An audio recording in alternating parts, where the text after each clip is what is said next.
नमस्ते। आज के इस विश्लेषण में हम एक बेहद दिलचस्प सफर पर बात करने वाले हैं। एक ऐसी शख्सियत के बारे में जिसने डिजिटल दुनिया में अपनी एक बहुत ही गहरी छाप छोड़ी है। हम बात कर रहे हैं ध्रुव राठी की। ये कहानी सिर्फ एक अकेले इंसान की नहीं है, बल्कि ये साफ दिखाती है कि कैसे इंटरनेट की ताकत और एक सही सोच आपकी आवाज को पूरी दुनिया तक पहुंचा सकती है। हरियाणा के एक बिल्कुल ही आम परिवार से शुरू होकर इस ग्लोबल डिजिटल इन्फ्लुएंसर तक पहुंचने का ये जो सफर है ना, ये कई मायनों में बहुत कुछ सिखाता है। तो चलिए इस सफर की गहराइयों में चलते हैं। जरा सोचिए, हरियाणा की एक बिल्कुल ही साधारण सी जिंदगी और आज आज दुनिया भर में मिलियंस सब्सक्राइबर्स। मतलब ये जो अंतर है, ये वाकई हैरान करने वाला है। अक्सर हम सोचते हैं कि आखिर एक आम लड़के ने ऐसा क्या किया जो वो इतने बड़े मुकाम तक पहुंच गया। इसका जवाब किसी जादू में नहीं, बल्कि हमारी एक बहुत ही बेसिक सी इंसानी फितरत में छिपा है। और वो जवाब है जिज्ञासा, यानी क्यूरियोसिटी। दुनिया कैसे काम करती है, चीज़ों के पीछे का लॉजिक क्या है, ये जानने की जो एक ज़बरदस्त इच्छा थी ना, उसी ने आगे चलकर इस पूरे करियर का रास्ता तय किया। यही वो कोर ड्राइविंग फोर्स थी जिसने एक बिल्कुल ही साधारण से लड़के को इतने असाधारण रास्ते पर ला खड़ा किया।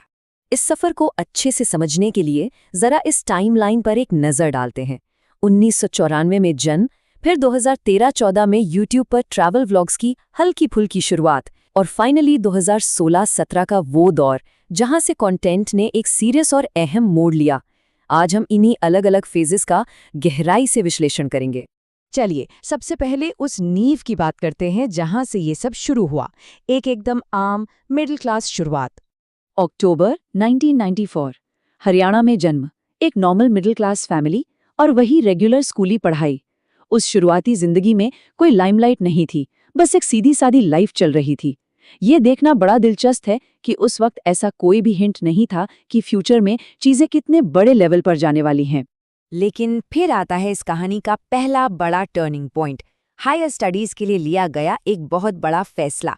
भारत छोड़कर जर्मनी जाने का जो डिसीजन था ना, वो सच में एक गेम चेंजर साबित हुआ। वहां जाकर इंजीनियरिंग और रिन्यूएबल एनर्जी की पढ़ाई तो की, लेकिन असली चीज जो सोर्सेज हाईलाइट करते हैं वो है एक्सपोजर। एक नई जगह, नई संस्कृति और अलग अलग लोगों के बीच रहने से सोचने का दायरा बहुत बड़ा हो गया। सिर्फ किताबी ज्ञान तक सीमित ना रहकर दुनिया को एक काफी ब्रॉड नजरिए से देखने की शुरुआत यहीं से हुई। जर्मनी के इसी दौर में दुनिया को देखने का वो नया नजरिया और इंटरनेट, इन दोनों का एक अनोखा संगम हुआ और शुरुआत हुई यूट्यूब की। साल था 2013-2014। उस वक्त बस एक कैमरा उठाया और अपनी डेली लाइफ, ट्रैवल और पर्सनल एक्सपीरियंस रिकॉर्ड करना शुरू कर दिया। आज के जो हाई प्रोडक्शन वाले वीडियोस होते ना, ये वैसा बिल्कुल नहीं था। बहुत ही सिंपल, चिल लाइफस्टाइल और डेली व्लॉगिंग।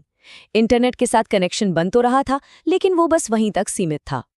अब यहाँ एक बड़ा सवाल आता है, जब सब कुछ इतना बढ़िया चल रहा था, तो अचानक कंटेंट में इतना बड़ा बदलाव क्यों आया?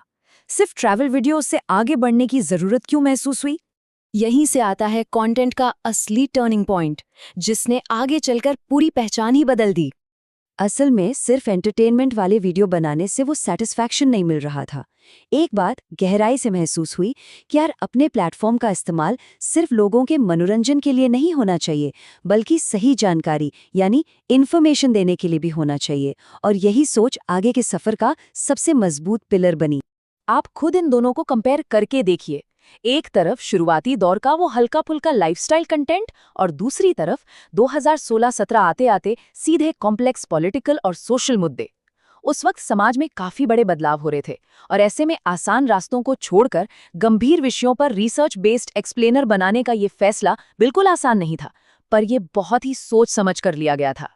इतनी जल्दी लोगों का ध्यान खींचने के पीछे मेनली 3 कारण थे। पहला, मुश्किल से मुश्किल टॉपिक्स को एकदम सिंपल लैंग्वेज में समझाना।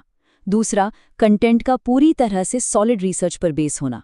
और तीसरा, अपनी बात को एकदम क्लियर और स्ट्रक्चर तरीके से रखना। इसी अनोखे स्टाइल की वजह से लोगों को भारी भरकम मुद्दे भी आसानी से समझ आने लगे। अब जाहिर सी बात है, जब आप समाज और राजनीति जैसे गंभीर विषयों पर बोलेंगे तो विकास और आलोचना दोनों का एक साथ आना तो तय है। मिलियंस, ये सिर्फ एक नंबर नहीं है। लाखों करोड़ों व्यूज और मिलियन सब्सक्राइबर्स। मतलब कुछ ही सालों में चैनल की ग्रोथ रॉकेट की तरह ऊपर गई।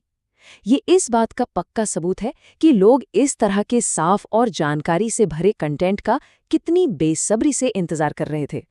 पर देखिए, ये तस्वीर का सिर्फ एक ही पहलू है। सोर्सेज बहुत साफ तौर पर बताते हैं कि जितनी बड़ी सक्सेस मिली उतने ही बड़े चैलेंज भी सामने आए। अब पॉलिटिकल मुद्दों पर बात करेंगे तो जाहिर है कि हर कोई आपकी बात से अग्री तो करेगा नहीं। कुछ लोग सहमत थे, कुछ बिल्कुल नहीं थे। सोशल मीडिया पर काफी तीखी डिबेट्स हुई, अलग अलग रिएक्शंस आए और काफी आलोचना भी झेलनी पड़ी। ये सफर की एक बहुत बड़ी सच्चाई है। लेकिन इन सब में सबसे इम्प्रेसिव बात क्या रही? कंसिस्टेंसी, यानी निरंतरता। इतनी सारी आलोचनाओं और डिबेट्स के बीच भी काम बिल्कुल नहीं रुका।